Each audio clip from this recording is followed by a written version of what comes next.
where are we at right now? Well, we've got an open replication bubble. We have an open replication bubble. On each side is a replication fork, right? We're protecting single-stranded DNA with single-stranded binding proteins. We're opening up our replication fork with help of a helicase that unzips DNA, makes it single-stranded from double-stranded DNA, and we're relieving the tension that creates with an enzyme called DNA gyrase, also called topoisomerase 2. So, right now we've done almost everything except for use any DNA polymerase. So we're going to do that, but first I'm going to tell you one thing.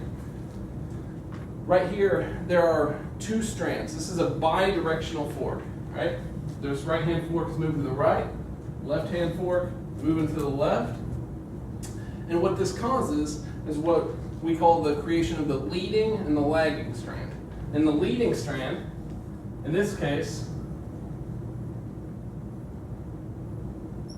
the leading is on the bottom, moving to the left, and the leading strand is on the top, moving to the right. Why is it leading? Well, because once you have a 5' to 3' RNA primer laid down by primase, you have an enzyme,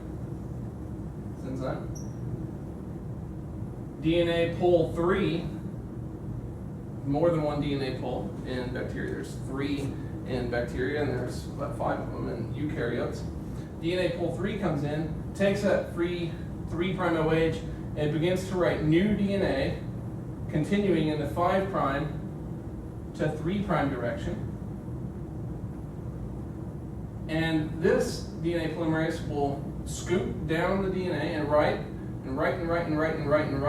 continuously, undergo continuous DNA replication as far as this bubble is, and as the bubble continues to open and the fork continues to move to the left, this DNA polymerase will keep going and going and going. Okay? So that takes care of one strand of DNA synthesis. But what happens to the other strand? The other strand is important, but we haven't yet figured it out as to how it works, right? So the leading strand on the right, again, will be extended with DNA polymerase 3. Okay? But we also have to take care of what we call the lagging strand. So this is the lagging strand for the fork moving to the left. The bottom strand is lagging for the fork moving to the right. Why? Well, because the direction of this fork is moving to the left.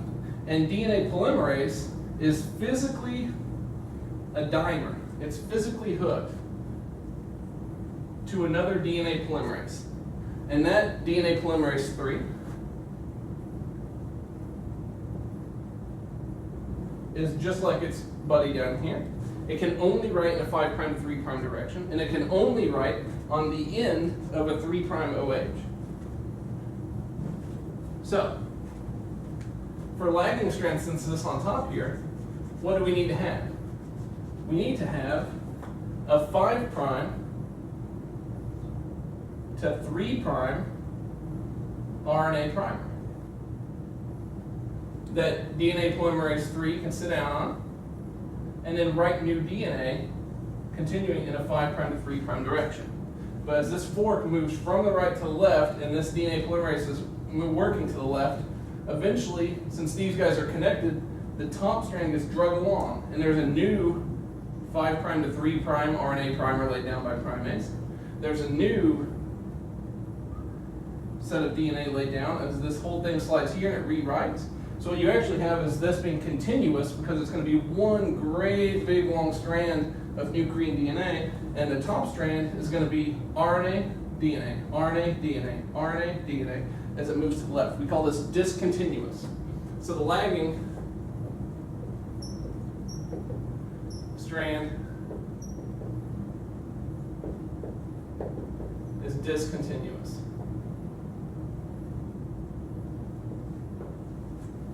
And I know what you're thinking. Okay, so you just misspelled that. You're right. Continuous. But what's the whole point of this? Well, the whole point is that erasing all of this crap, all this little decoration, what you end up with.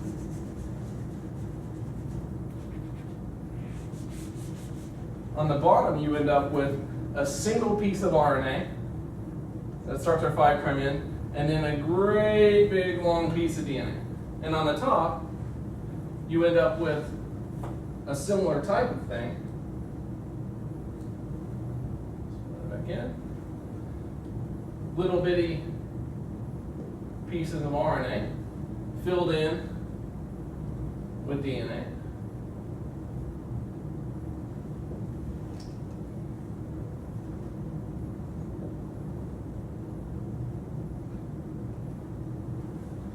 Except our DNA, our chromosomes aren't made up of RNA-DNA hybrids, right? So we're going to have to get rid of these hybrids.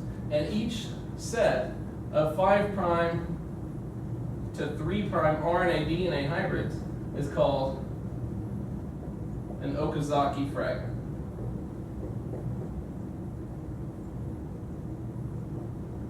This is RNA-DNA hybrid. Right? So this fork has moved down. DNA polymerase is still writing. DNA polymerase 3, it's a dimer. The whole fork's moving to the left, and we're writing in a continuous way 5' to 3' on the bottom, discontinuous 5' to 3' on top. What's the point here? The point is we have to get rid of these Okazaki fragments. And so we have a couple special enzymes to do that. It's another DNA polymerase. So DNA polymerase 1 comes in. I'm going to use it here on this guy. DNA polymerase 1 comes in, and he sits down on the back of this DNA molecule, the 3' OH of this newly written DNA. And DNA pol 1 has a special activity. Its special activity, other than writing DNA, it's a DNA-dependent DNA polymerase, it can use what they call a hinge activity to hinge out these Okazaki fragments and write new DNA in a 5' to 3' direction in its place. So DNA pol 1 has both a 5' to 3' DNA-dependent DNA polymerase activity, but also a 5' to 3' exonuclease.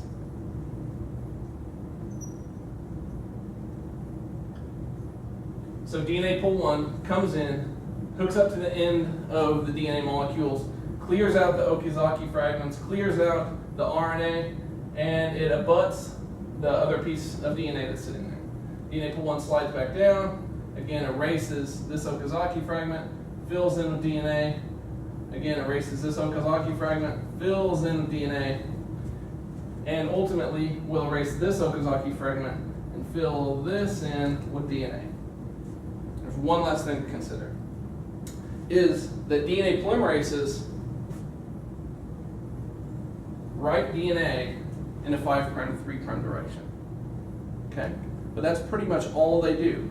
DNA polymerases, now that we have a 3' end, and we had our old 5' end of our other DNA molecules up there, it cannot hook a free 3' OH to this 5' phosphate group.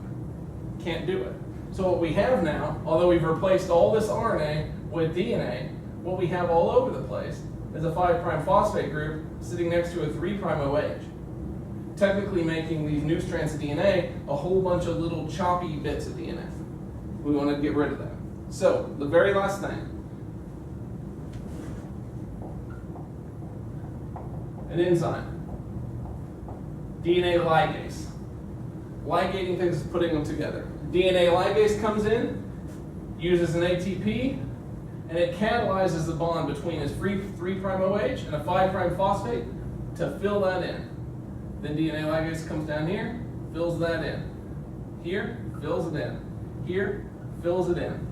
So, although we were undergoing discontinuous DNA replication on the top, continuous DNA replication on the bottom, DNA ligase comes in and makes one solid new strand of DNA here in green. Okay. So at the end of that, we have 2 new strands of DNA. one that we call the mother strand, the original DNA strand, and our green strand, the daughter, made from its mother template. That is DNA replication.